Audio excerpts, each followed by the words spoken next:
खबरें जो आपको सीधे जोड़ती हैं हमसे, जिनका आपकी जिंदगी पर होता है सीधा असर। खबरों की वही तस्वीर, बिना बदले बिना डरे, जज्बा सच का लिए, सच दिखाते हैं। नमस्कार, मैं हूं रश्मि पांडे और आप देख रहे हैं R7 लाइव न्यूज। आइए नजर डालते हैं इस वक्त की बड़ी खबर। आज कांग्रेसियों ने किसान विजय यात्रा अपने पार्टी कार्यालय तिलक भवन से निकाली और पूरे शहर में भ्रमण करते हुए शहीद चौक पहुंचे, जहां मोदी सरकार द्वारा कृषि कानूनों की वापसी पर किसानों ने आज विजय यात्रा निकाली, जिसमें भारी संख्या में कांग्रेसी मौजूद रहे। वहीं इस मामले पर कांग्रेस नेता उमेश मिश्रा ने कहा कि देश के प्रधानमंत्री के द्वारा 3 कानूनों को वापस लेने की बात कही गई है, जिसका किसान स्वागत करते हैं। वही कहा कि पूरे प्रदेश में किसानों के हित में कांग्रेस के द्वारा किसानों के लिए आवाज़ बुलंद की गई थी और यही कारण है कि आखिर में देश के प्रधानमंत्री नरेंद्र मोदी ने 3 काले कानूनों को वापस लेने की बात कही। आइए देखते हैं रायबरेली से राम सनेही यादव की यह खास रिपोर्ट।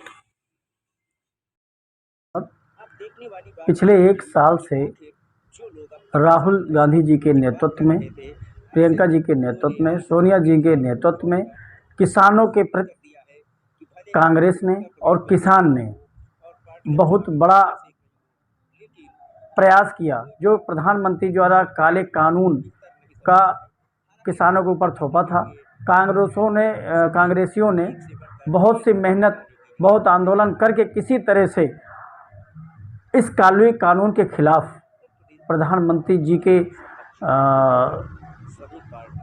खिलाफ अपनी आवाज़ उठाई और उस आवाज़ को प्रधानमंत्री श्री नरेंद्र मोदी जी ने पूरी तरह से दबाने की कोशिश की। जब 5 राज्यों के चुनाव सर पे आ गए तो मोदी जी को हमारी कांग्रेस पार्टी और हमारे देश के किसान के आगे उनको झुकना पड़ा। यदि वो नहीं झुकते तो उनको एहसास हो गया, जैसे योगी जी जैसे डरते हैं तो पुलिस को आगे करते हैं, वैसे ही प्रधानमंत्री जी जब डर गए कि किसान मेरा नहीं रहेगा तो हम 5 राज्यों के चुनाव हार सकते हैं। ऐसी कंडीशन में इनकी मंशा प्रतीत होती है कि ये हमेशा गलत नियत के सोच से काम करते हैं। देखिए, फ़ायदा और नुकसान तो भारतीय जनता पार्टी को भी पता है और किसान ये काले कानून तो इनको वापस लेना ही पड़ता। जैसे कि अभी लगभग 300-400 एग्जैक्ट नहीं बता सकते, लेकिन 300 से 400 किसान उस आंदोलन में मारा गया। और इसी प्रकार किसान विरोधी ये सरकार लखीमपुर खीरी कांड में मंत्री के बेटे द्वारा किसानों को कुचलने का काम किया, जिस पे नरेंद्र मोदी जी लखनऊ भी आए और वहाँ पर चुप रहे। आखिर मोदी जी क्यों किसानों के प्रति नहीं सोच पा रहे थे? जब उनको लगा कि मेरी भारतीय जनता पार्टी अब डगमग की स्थिति में है, ऐसी स्थिति में किसानों के प्रति हमारी भारतीय जनता पार्टी और हमारे यशस्वी प्रधानमंत्री श्री नरेंद्र मोदी जी को किसानों के आगे झुकना ही पड़ा। नाम और परिचय बता दीजिए। अरे दादा, अध्यक्ष जिला कांग्रेस कमेटी रायबरेली। किस चीज़ को लेकर के आज आप लोगों ने रैली निकाली थी, क्या था?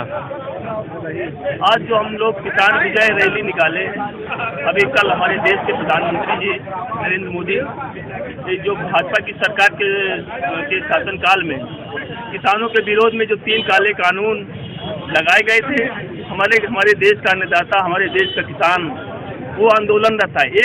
विगत 1 वर्ष से आंदोलनरत था।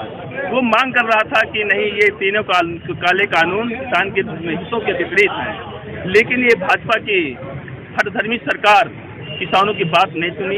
हमारे तमाम किसान, उसमें 700 से ज़्यादा किसानों ने अपने प्राणों की आहुति दिया है, अपनी शहादत दिया है।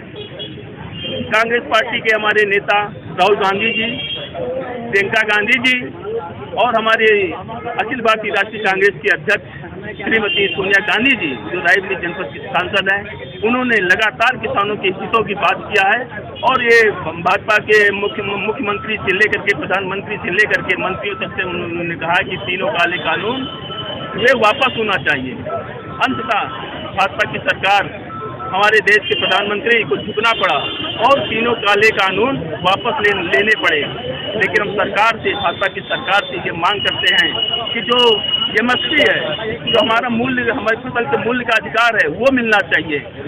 कांग्रेस पार्टी लगा जब तक ये किसानों के हितों की बात नहीं हो पाएगी, उनके फसल का उचित मूल्य नहीं मिलेगा, उनका मुआवजा नहीं मिलेगा, तब तक सारे हमारे कांग्रेस के लोग इसी तरह आंदोलन करते रहेंगे और किसानों की लड़ाई में, किसानों के सम्मान में लड़ाई लड़ते रहेंगे।